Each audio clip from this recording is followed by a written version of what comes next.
Matius pasal 8. Yesus menyembuhkan seorang yang sakit kusta. Setelah Yesus turun dari bukit, orang banyak berbondong-bondong mengikuti dia.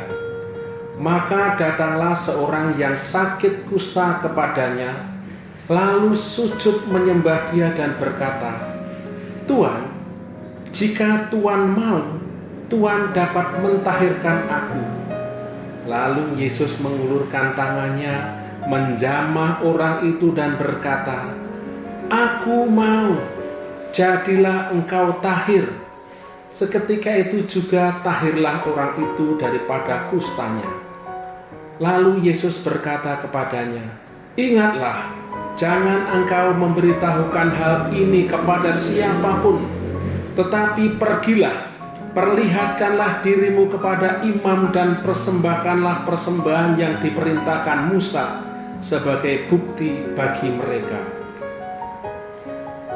Yesus menyembuhkan hamba seorang perwira di Kapernaum.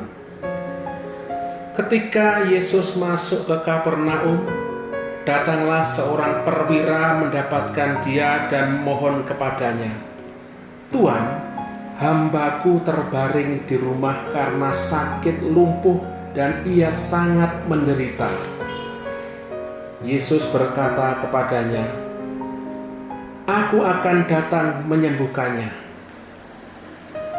Tetapi jawab perwira itu kepadanya, "Tuan, aku tidak layak menerima Tuan di dalam rumahku.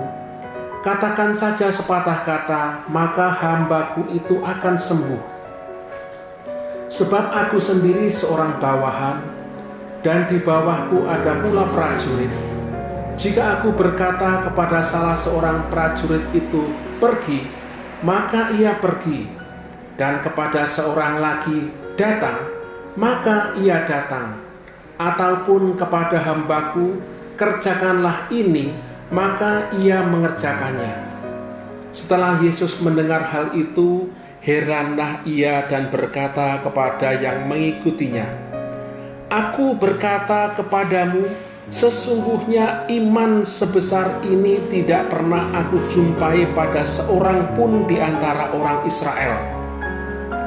Aku berkata kepadamu, banyak orang akan datang dari timur dan barat dan duduk makan bersama-sama dengan Abraham, Ishak, dan Yakub di dalam kerajaan surga. Sedangkan anak-anak kerajaan itu akan dicampakkan ke dalam kegelapan yang paling gelap. Di sanalah akan terdapat ratap dan kertak gigi." Lalu Yesus berkata kepada perwira itu, "Pulanglah dan jadilah kepadamu seperti yang engkau percaya." Maka pada saat itu juga sembuhlah hambanya. Yesus menyembuhkan ibu mertua Petrus dan orang-orang lain. Setibanya di rumah Petrus, Yesus pun melihat ibu mertua Petrus terbaring karena sakit demam. Maka dipegangnya tangan perempuan itu, lalu lenyaplah demamnya. Ia pun bangunlah dan melayani dia. Menjelang malam dibawalah pula kepada Yesus banyak orang-orang kerasukan setan, dan dengan sepatah kata Yesus mengusir roh-roh itu dan menyembuhkan orang-orang yang menderita sakit. Hal itu terjadi supaya genaplah firman yang disampaikan oleh Nabi Yesaya, "Dialah yang memikul kelemahan kita dan menanggung penyakit kita." Hal mengikut Yesus. Ketika Yesus melihat orang banyak mengelilinginya, ia menyuruh bertolak ke seberang. Lalu datanglah seorang ahli Taurat dan berkata kepadanya, "Guru, aku akan mengikut engkau kemana saja engkau pergi." Yesus berkata kepadanya, "Serigala mempunyai liang dan burung mempunyai sarang, tetapi Anak Manusia tidak mempunyai tempat untuk meletakkan kepalanya." Seorang lain, yaitu salah seorang muridnya, berkata kepadanya, "Tuhan, izinkanlah aku pergi dahulu menguburkan ayahku. Tetapi Yesus berkata kepadanya, ikutlah aku, biarlah orang mati menguburkan orang mati mereka. Angin ribut diredakan. Lalu Yesus naik ke dalam perahu dan murid-muridnya pun mengikuti dia. Sekonyong-konyong mengapulah angin ribut di danau itu, sehingga perahu itu ditimbus gelombang, tetapi Yesus tidur. Maka datanglah murid-muridnya dan membangunkan dia, katanya, Tuhan, tolonglah, kita binasa. Ia berkata kepada mereka, mengapa kamu takut, kamu yang kurang percaya? Lalu bangunlah Yesus menghardik angin dan danau itu. Maka danau itu menjadi teduh sekali. Dan heranlah orang-orang itu, katanya, orang apakah dia ini, sehingga angin dan danau pun taat kepadanya? Dua orang yang kerasukan disembuhkan. Setibanya di seberang, yaitu di daerah orang Gadara, datanglah dari pekuburan dua orang yang kerasukan setan menemui Yesus. Mereka sangat berbahaya, sehingga tidak seorang pun yang berani melalui jalan itu. Dan mereka itu pun berteriak, katanya, apa urusanmu dengan kami, hai anak Allah? Adakah engkau kemari untuk menyiksa kami sebelum waktunya? Tidak jauh dari mereka itu sejumlah besar babi sedang mencari makan. Maka setan-setan itu meminta kepadanya, katanya, jika engkau mengusir kami, suruhlah kami pindah ke dalam kawanan babi itu. Yesus berkata kepada mereka, pergilah. Lalu keluarlah mereka dan masuk ke dalam babi-babi itu. Maka terjunlah seluruh kawanan babi itu dari tepi jurang ke dalam danau dan mati di dalam air. Maka larilah penjaga-penjaga babi itu, dan setibanya di kota diceritakannya segala sesuatu, juga tentang orang-orang yang kerasukan setan itu. Maka keluarlah seluruh kota mendapatkan Yesus, dan setelah mereka berjumpa dengan dia, mereka pun mendesak supaya ia meninggalkan daerah mereka.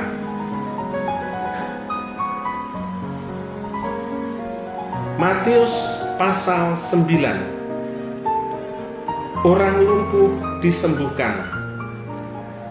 Sesudah itu naiklah Yesus ke dalam perahu lalu menyeberang. Kemudian sampailah ia ke kotanya sendiri. Maka dibawa oranglah kepadanya seorang lumpuh yang terbaring di tempat tidurnya. Ketika Yesus melihat iman mereka, berkatalah ia kepada orang lumpuh itu, percayalah, hai anakku, dosamu sudah diampuni. Maka berkatalah beberapa orang ahli Taurat dalam hatinya, ia menghujat Allah. Tetapi Yesus mengetahui pikiran mereka, lalu berkata, mengapa kamu memikirkan hal-hal yang jahat di dalam hatimu? Manakah lebih mudah mengatakan dosamu sudah diampuni, atau mengatakan bangunlah dan berjalanlah? Tetapi supaya kamu tahu bahwa di dunia ini Anak Manusia berkuasa mengampuni dosa. Lalu berkatalah ia kepada orang lumpuh itu, bangunlah, angkatlah tempat tidurmu dan pulanglah ke rumahmu. Dan orang itu pun bangun lalu pulang. Maka orang banyak yang melihat hal itu takut lalu memuliakan Allah yang telah memberikan kuasa sedemikian itu kepada manusia. Matius pemungut cukai mengikut Yesus. Setelah Yesus pergi dari situ, ia melihat seorang yang bernama Matius duduk di rumah cukai. Lalu ia berkata kepadanya, "Ikutlah aku." Maka berdirilah Matius lalu mengikut dia.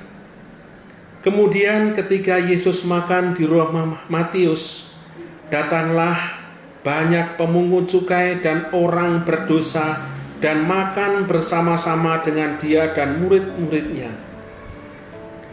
Pada waktu orang Farisi melihat hal itu, berkatalah mereka kepada murid-murid Yesus, "Mengapa gurumu makan bersama-sama dengan pemungut cukai dan orang berdosa?" Yesus mendengarnya dan berkata, "Bukan orang sehat yang memerlukan tabib, tetapi orang sakit. Jadi pergilah dan pelajarilah arti firman ini.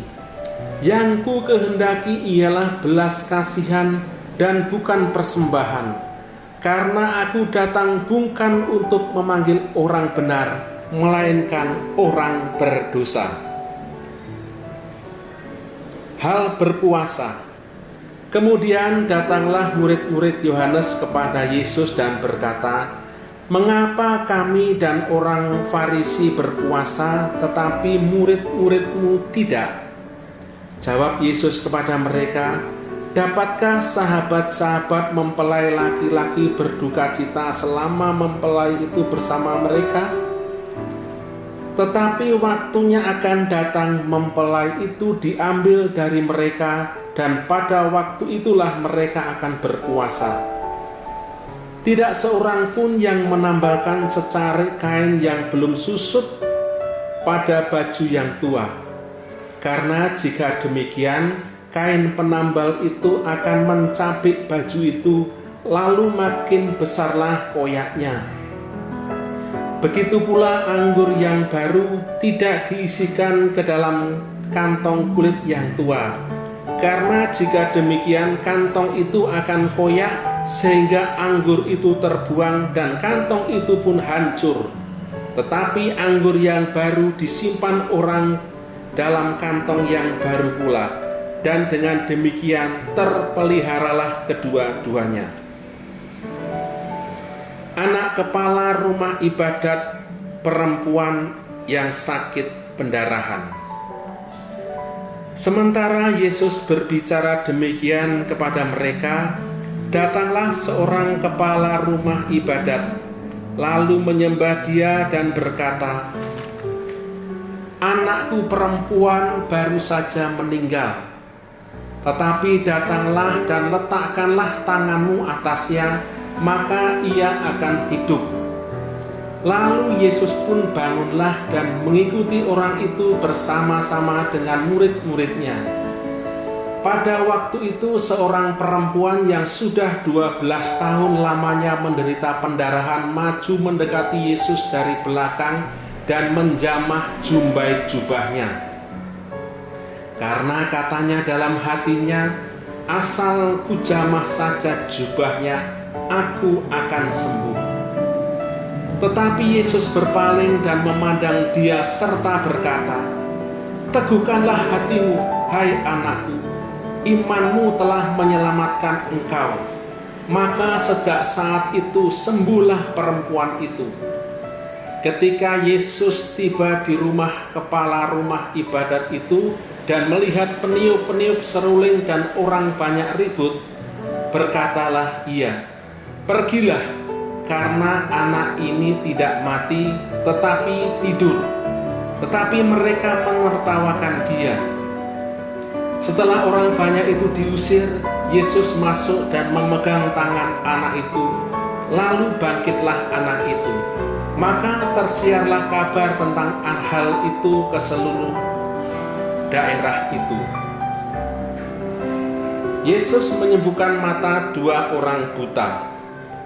Ketika Yesus meneruskan perjalanannya dari sana, 2 orang buta mengikutinya sambil berseru-seru dan berkata, "Kasihanilah kami, hai anak Daud."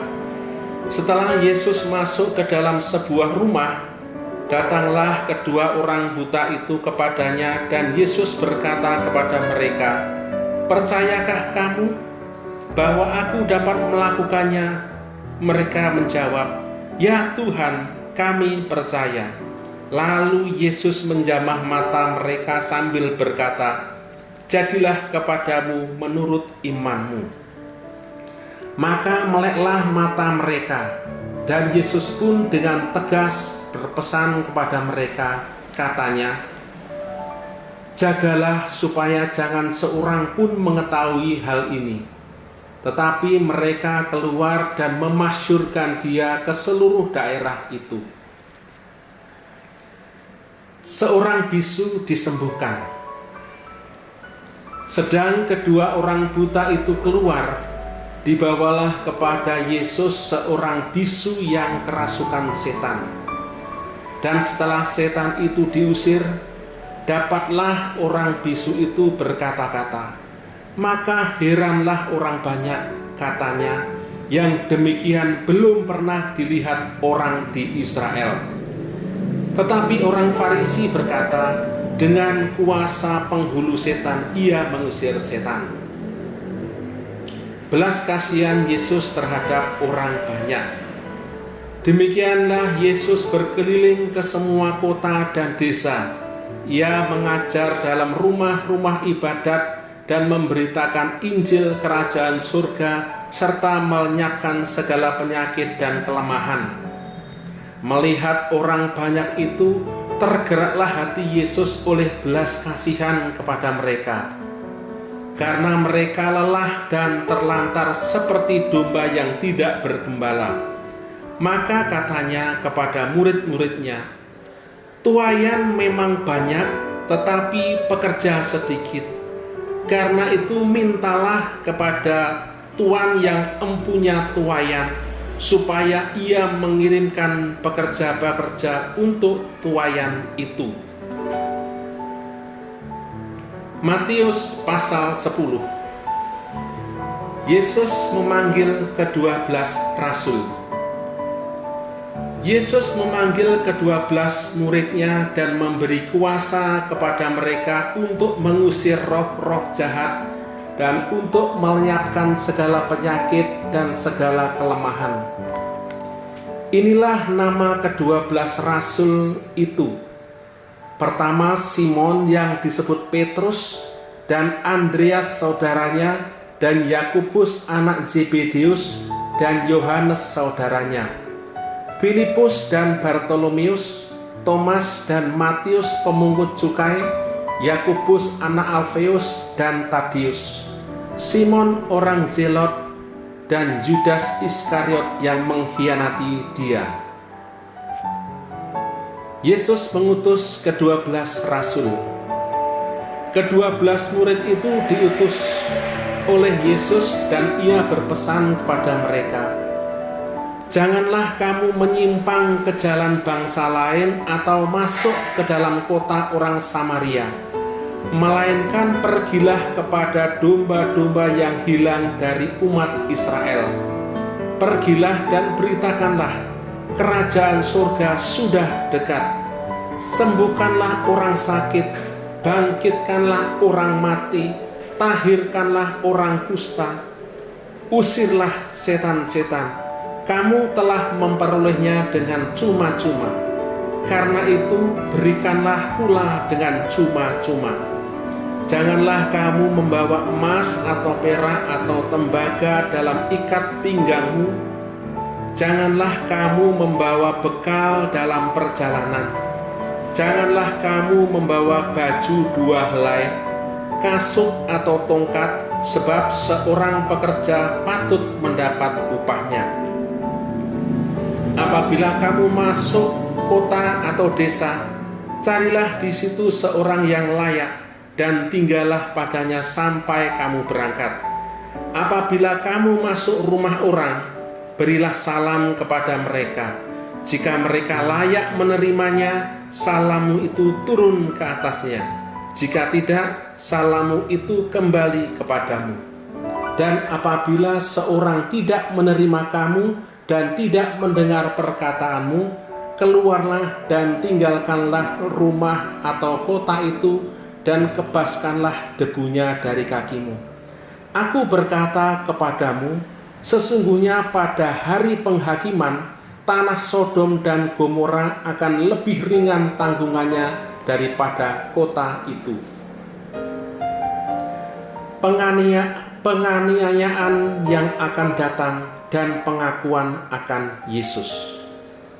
Lihat, aku mengutus kamu seperti domba ke tengah-tengah serigala. Sebab itu hendaklah kamu cerdik seperti ular dan tulus seperti merpati.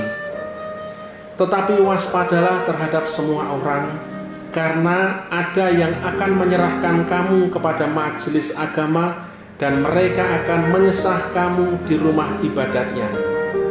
Dan karena aku, kamu akan digiring ke muka penguasa-penguasa dan raja-raja sebagai suatu kesaksian bagi mereka dan bagi orang-orang yang tidak mengenal Allah. Apabila mereka menyerahkan kamu, janganlah kamu khawatir akan bagaimana dan akan apa yang harus kamu katakan, karena semuanya itu akan dikaruniakan kepadamu pada saat itu juga.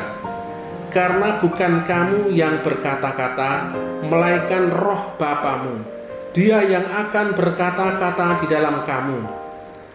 Orang akan menyerahkan saudaranya untuk dibunuh, demikian juga seorang ayah akan anaknya, dan anak-anak akan memberontak terhadap orang tuanya dan akan membunuh mereka. Dan kamu akan dibenci semua orang oleh karena namaku. Tetapi orang yang bertahan sampai pada kesudahannya akan selamat. Apabila mereka menganiaya kamu dalam kota yang satu, larilah ke kota yang lain.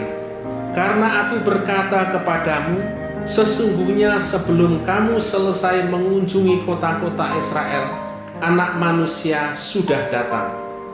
Seorang murid tidak lebih daripada gurunya, atau seorang hamba daripada tuannya. Cukuplah bagi seorang murid jika ia menjadi sama seperti gurunya, dan bagi seorang hamba jika ia menjadi sama seperti tuannya. Jika tuan rumah disebut Beelzebul, apalagi seisi rumahnya.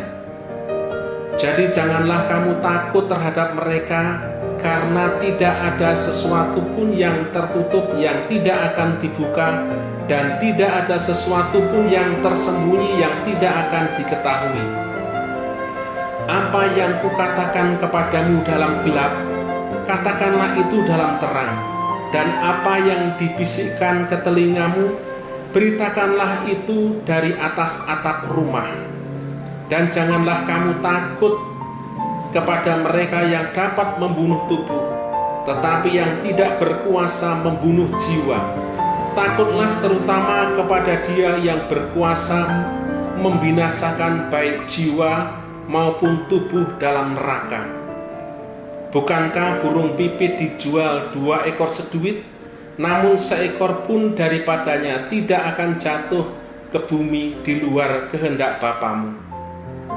Dan kamu, rambut kepalamu pun terhitung semuanya. Sebab itu janganlah kamu takut, karena kamu lebih berharga daripada banyak burung pipit. Setiap orang yang mengakui aku di depan manusia, aku juga akan mengakuinya di depan Bapa-Ku yang di surga. Tetapi barang siapa menyangkal aku di depan manusia, aku juga akan menyangkalnya di depan Bapa-Ku yang di sorga. Yesus membawa pemisahan bagaimana mengikut Yesus. Jangan kamu menyangkal bahwa aku datang untuk membawa damai di atas bumi. Aku datang bukan untuk membawa damai, melainkan pedang. Sebab aku datang untuk memisahkan orang dari ayahnya, anak perempuan dari ibunya, menantu perempuan dari ibu mertuanya, dan musuh orang ialah orang-orang seisi rumahnya. Barang siapa mengasihi bapa atau ibunya lebih daripadaku, ia tidak layak bagiku. Dan barang siapa mengasihi anaknya laki-laki atau perempuan lebih daripadaku, ia tidak layak bagiku. Barang siapa tidak memikul salibnya dan mengikut aku, ia tidak layak bagiku. Barang siapa mempertahankan nyawanya, ia akan kehilangan nyawanya. Dan barang siapa kehilangan nyawanya karena aku, ia akan memperolehnya. Barang siapa menyambut kamu, ia menyambut aku. Dan barang siapa menyambut aku, ia menyambut Dia yang mengutus aku. Barang siapa menyambut seorang nabi sebagai nabi, ia akan menerima upah nabi. Dan barang siapa menyambut seorang benar sebagai orang benar, ia akan menerima upah orang benar. Dan barang siapa memberi air sejuk secangkir saja pun kepada salah seorang yang kecil ini, karena ia muridku, aku berkata kepadamu, sesungguhnya ia tidak akan kehilangan upahnya daripadanya.